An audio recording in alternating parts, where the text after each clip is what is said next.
Okay, welcome. Welcome. This is question 5, December 2022, fundamentals of finance paper. Question 5. So we'll start with question 5A. Question 5A. Question 5A. Highlight two benefits and two limitations of Islamic finance. Two benefits and two limitations of Islamic finance. So we'll start with the benefits of Islamic finance. Now, this Islamic finance, basically we talk about Islamic, what comes out, what most people know of is Islamic banking, and it's basically pegged on the Sharia laws. And we'll go straight to the point and pinpoint some of the benefits that come with that mode of finance, the Islamic financing. And the first benefit is that it's basically ethical. It's basically ethical and socially. It promotes ethics and social responsibility, socially responsible behavior. It promotes ethically and socially responsible behavior. For example, the Islamic finance doesn't support some of the businesses that are considered unethical and unethical or harmful at that. We are talking about businesses like alcohol selling, things like gambling, things like smuggling, weapons, such like considered like socially irresponsible kind of or unethical, or businesses that are not generally for the for the general good. So this kind of businesses will not be supported by the Islamic finance. Alcohol selling, gambling, any business that supports prostitution or such like, they will not finance those kind of business. And at the end of the day, we see that they help in molding an ethical and socially responsible society through the economic activities that support morality or support ethical kind of behavior. So that is one of the benefits that come with Islamic financing. The other benefit is that they are not so much geared on, they don't post these what we call the fixed interest rates. Instead, they have their own way of computing their own ways of benefiting also as a result of having helped you to raise finance or capital for your business. For example, they talk of sharing in the profits, or sharing in the business ownership. We talk of things like joint ventures, such like arrangements. So they always come up with some arrangements which necessarily don't aim at getting much from their client. The assumption here is that interest, which are supported by their laws, that interest is not good, interest is forbidden, interest is haram. I think that's the one they normally used. So the modality that they use in ensuring that there is they don't basically overburden the client, or they use things like sharing in profits and joint ventures, and there are some terms which are used for these sharing of profits and joint venture. Basically, what we'll simply put here is that they encourage risk sharing in a manner that basically resonates with both parties, without any of the parties feeling that he has been pushed over by taken advantage of by the other party. They don't believe in interest, and so Islamic financing doesn't believe in interests. which is an advantage, because I mean, if you can share, if you make profits, let's share profits, or let's partner in this business and see how we can, all of us meet our different needs. Then the other thing is that it encourages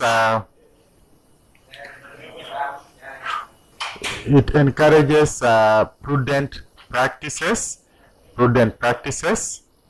So encourages, number 3, talk of prudent practices, which basically discourages excessive leverage behavior. Discourages excessive leverage behavior. For example, if you go to the normal financing, you can go for as many loans as possible, but with the Islamic financing, they really want to check and understand everything before they can put their money into your business, which goes a long way in ensuring that they will have prudent practices. And the main reason is basically to discourage excessive leverage and speculative kind of behavior.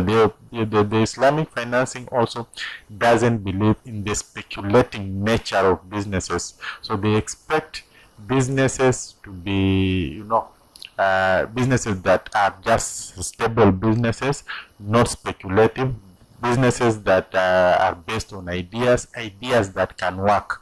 So that is what we mean by prudent practices, that this Islamic financing encourages prudent financial practices, encourages financial practices that are stable in nature. It also encourages inclusivity, and this is where anybody can access the finances. In most cases, the Islamic financing is pegged on the idea. And like this normal financing, where they look at, it may not necessarily be the idea, but the security of the collateral of the loan that you intend to take.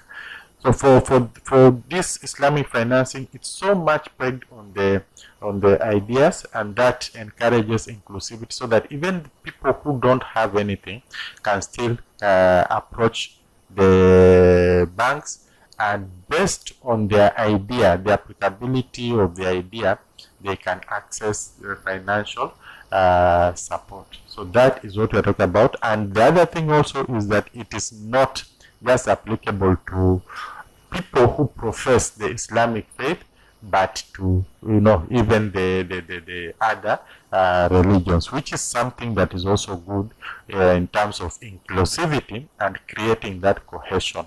Yes, it is based on the Islamic laws, but it is open to these other people who profess other religions as well. Then let's look at the limitations.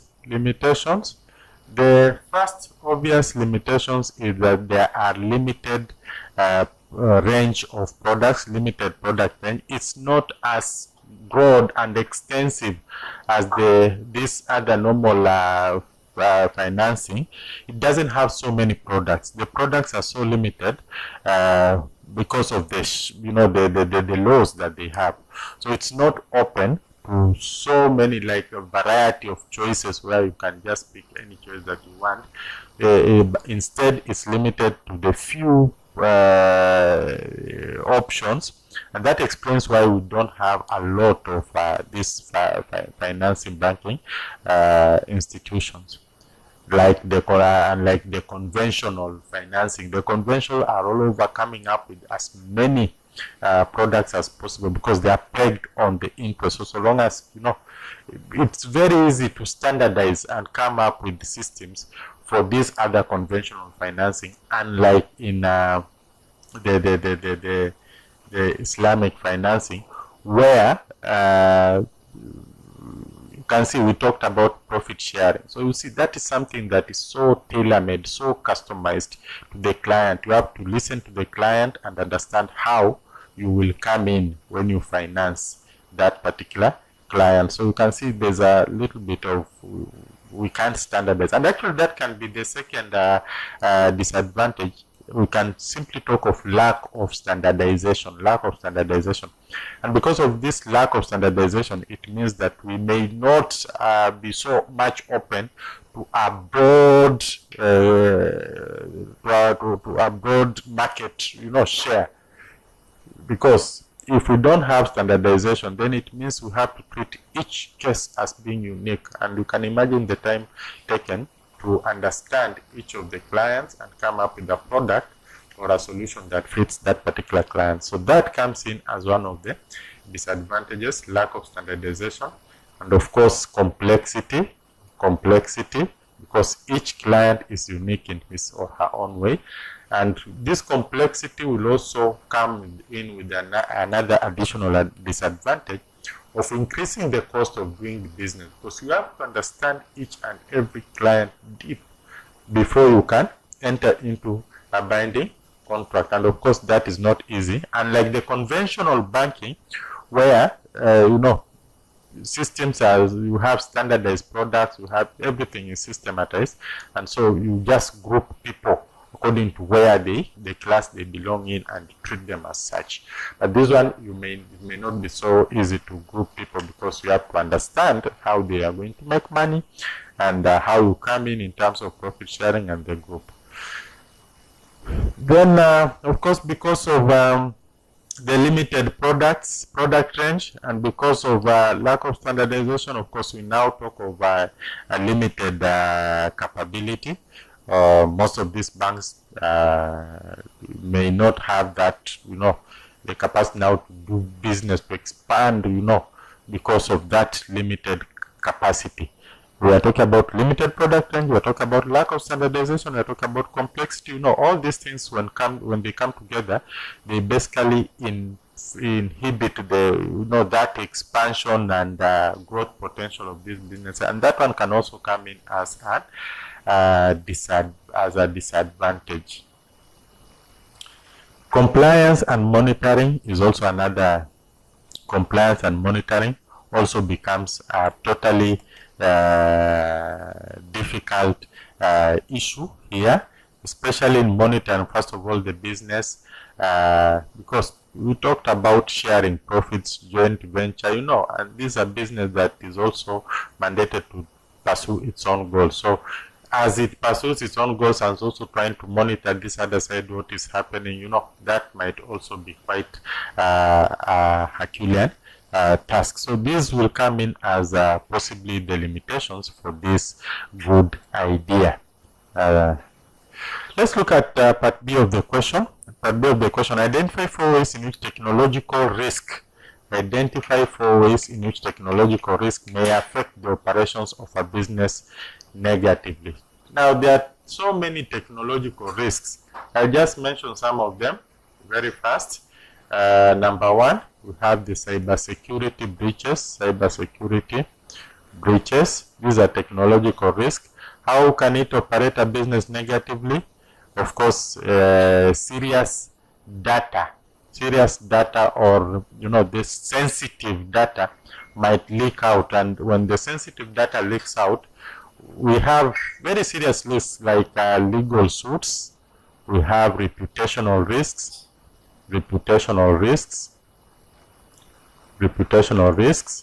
We have things like compliance risks.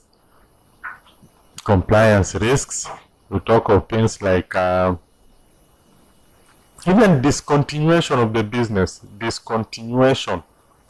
the business.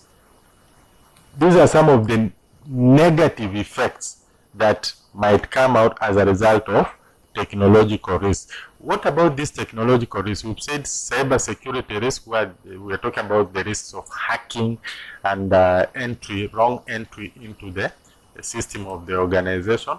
Then we have system failures and downtimes. It's very common, system failures and downtimes, where you had that the internet is not there, one or two things, and so it creates a lot of time, it creates a lot of the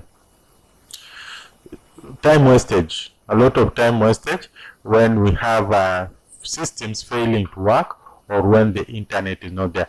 These are possible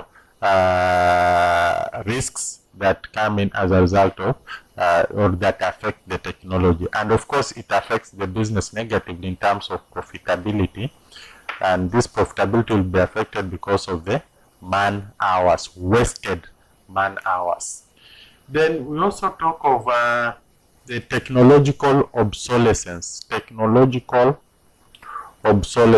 and this is where the systems become obsolete.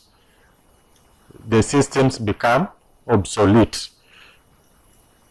Where the systems become obsolete. Obsolete is when new technology comes up and makes the old technology irrelevant. So that is a technological risk where the old technology or the technology that we are currently using is basically pushed off the market by the emergence of new technology. That is a risk that can lead even to discontinuity of the business, because if we have invested so hugely in this technology and the technology is now obsolete, we now have a better technology, what are the chances that you have money to adopt to the new technology? Basically, that could end up pushing you out of business, and that is a risk that will affect businesses negatively. So technological obsolescence is one of the risks. Then we also have dependency on third parties.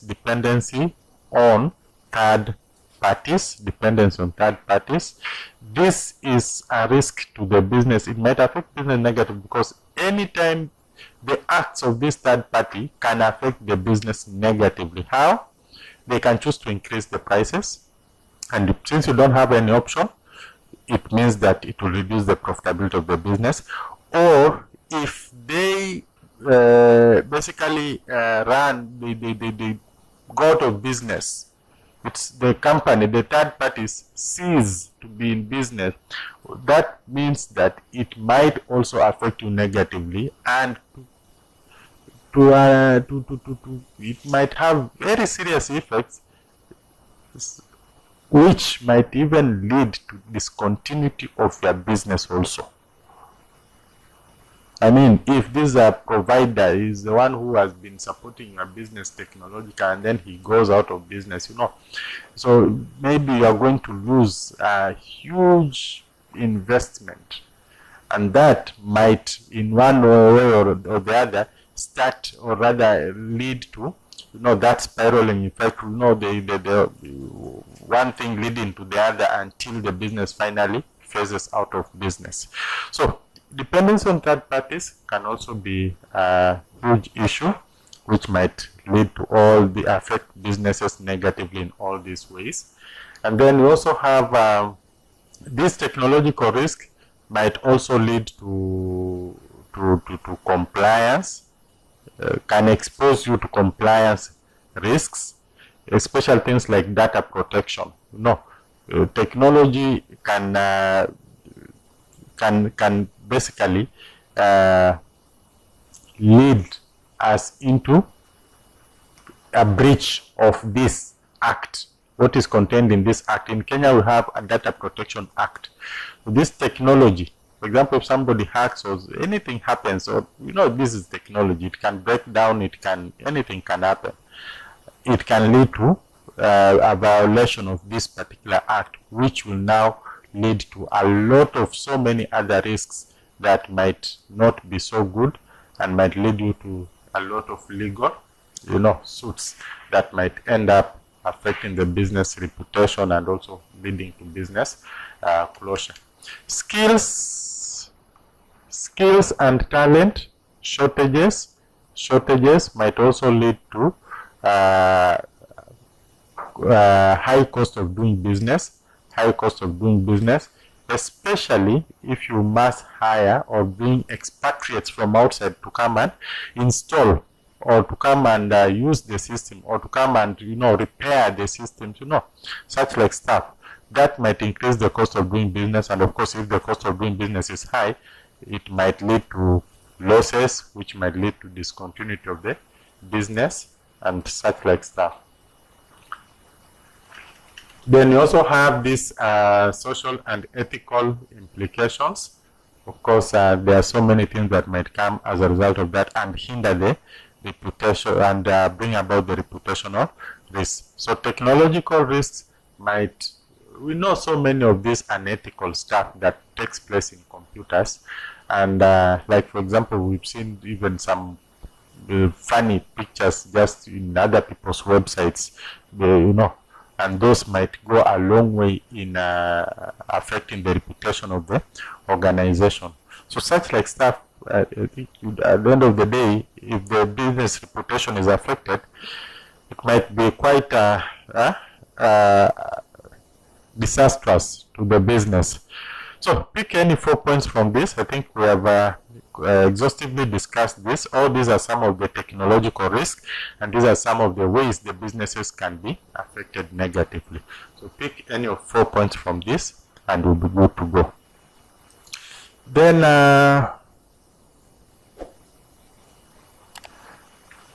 James Mambo, part C. James Mambo intends to purchase either security AX or security BY. The following information relates to the two securities. So you have probability, returns for AX, returns for BY, and then the state of the economy. If it's a boom, that's how it will perform. If it's stable, that's how it will perform. And if it's on recession, that's how it will perform. So what are we required to do? We are required to compute the expected return of securities AX and B. We are required to compute the expected returns of securities AX and B. Okay, let's work it out.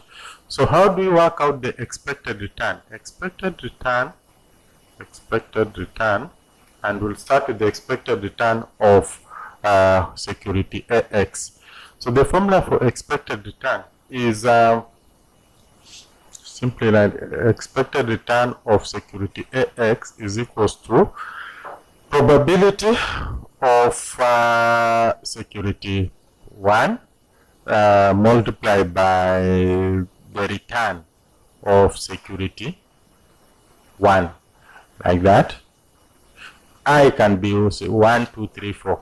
So expected return of product AX is equals to probability of security I multiplied by return of security I, where I can assume any.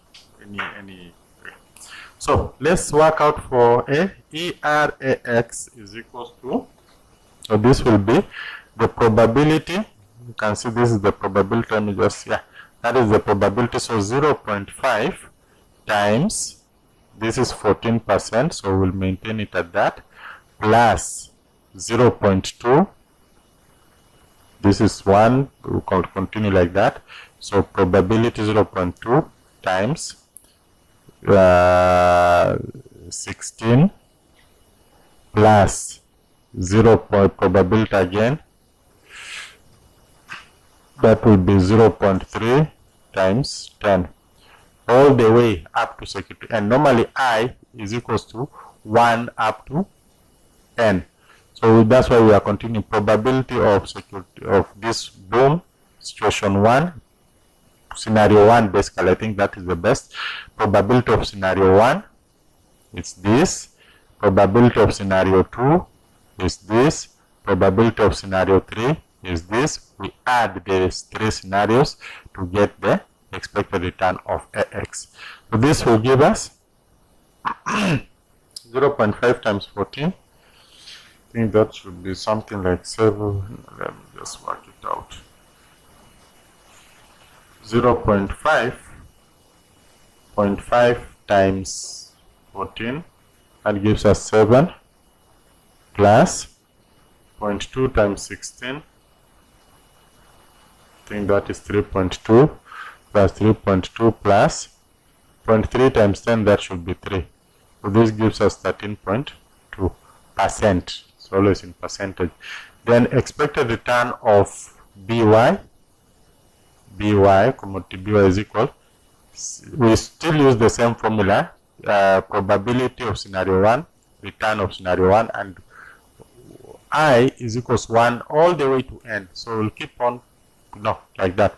So scenario 1 is 0.5 times 8, this time it's 8, plus scenario 2 is 0.2 times 9, and scenario 3 is 0.3 times 12.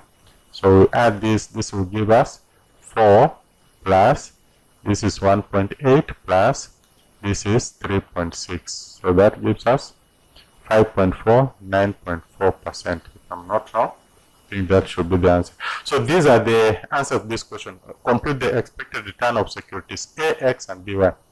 For AX, for BY, just that. And this is read as expected return of AX is equals to probability times returns for scenario 1, scenario 2, scenario 3. You add all of them all the way until you, and actually I think there's something here that is missing. We add the summation. So summation PIRI like that, so that you continue adding the number of scenarios that we have. But in most cases we always talk of 3 scenarios. So that is the formula, that's the way to go. Let's look at the second part of this question. Second part of that question, compute the standard deviation of each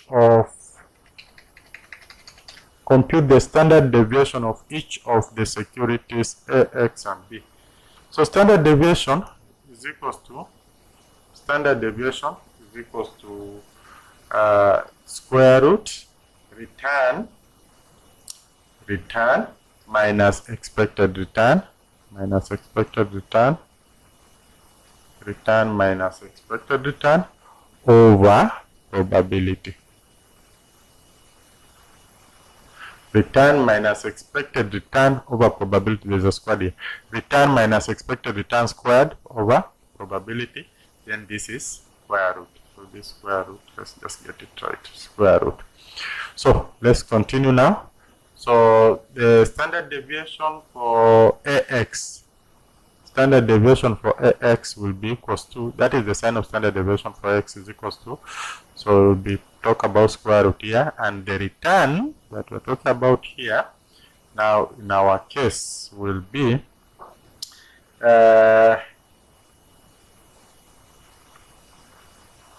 so we'll take this standard deviation.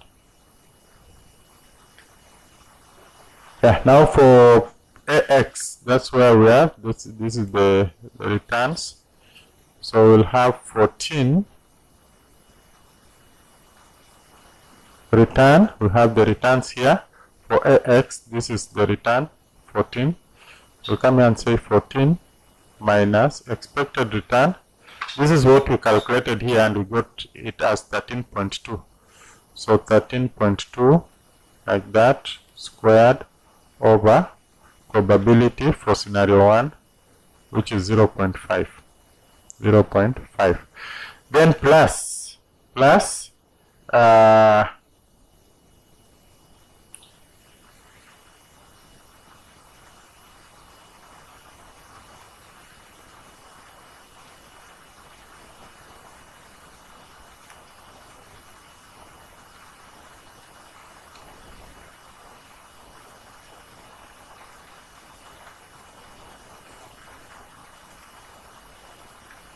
so compute the standard deviation of each of securities A, X, and Y. So standard deviation is equals to square root return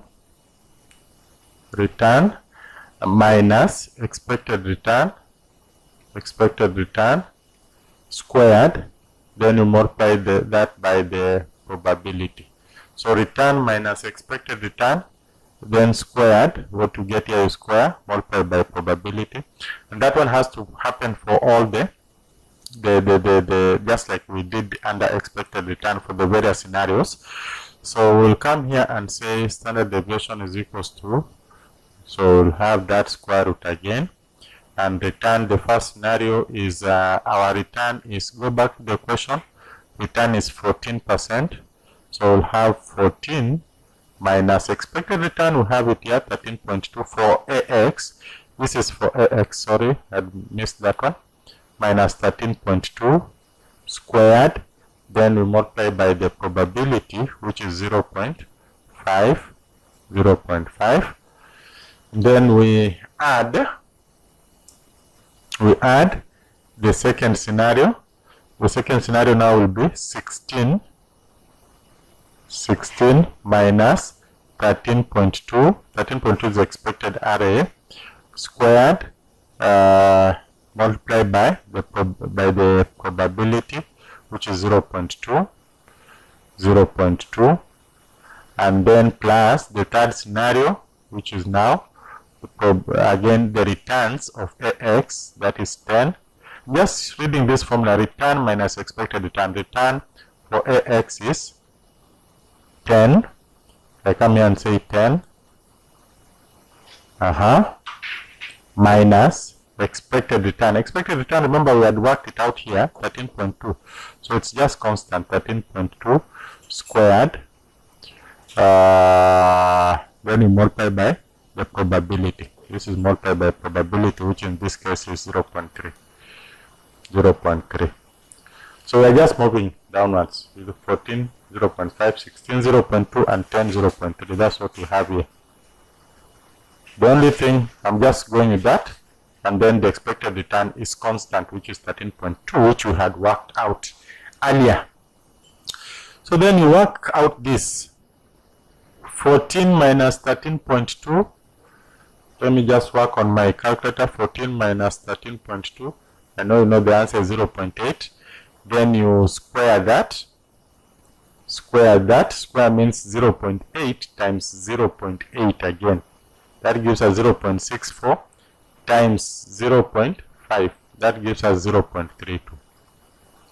Plus the 0.32 plus, now this one will be 16 minus 13.2. That will give us 2.8. So 2.8 times 2.8. That gives us 7.84 times 0.2. That gives us 1.568 plus 10 minus 13.2, we have negative 3.2. Negative 3.2 times negative 3.2, that gives us 10.24 times 0.3, that gives us 3.072. You add this 3.072 plus 1.568 plus 0.32. That gives you 4.96. 4.96, remember there was a square root here. So square root of 4.96, what are you going to get? You get the square root of 4.96, you'll get 2.23.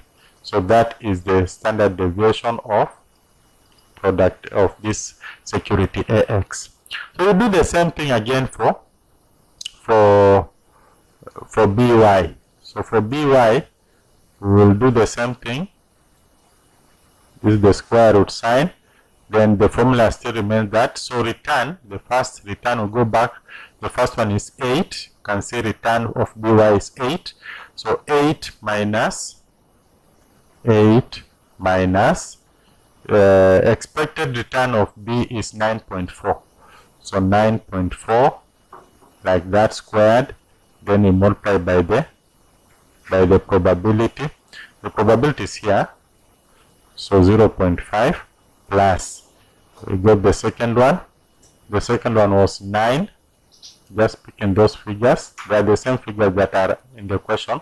You can see 8, 9, 12. So I'm just picking them. 9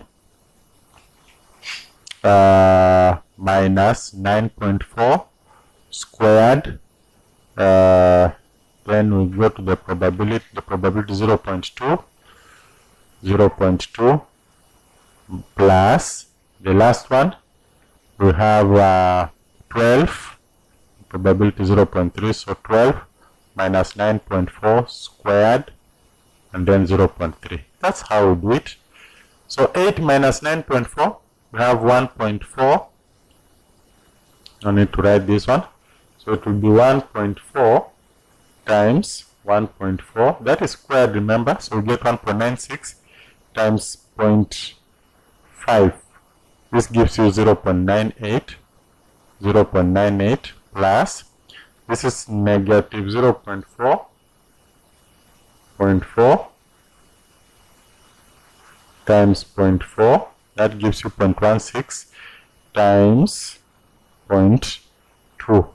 That gives you 0.032 plus 12 minus 9.4, that is 2.6. So 2.6 times 2.6, that gives you 6.76 times 0.3, that gives you 2.028. When you add this plus 0.032, sorry, let me start. 2.028 plus 0.032 plus 0.98, that gives you 3.04.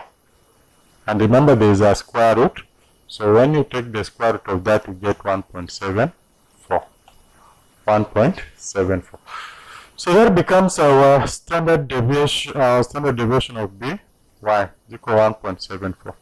So those are the answers: standard deviation of a, x, and standard deviation of b, y.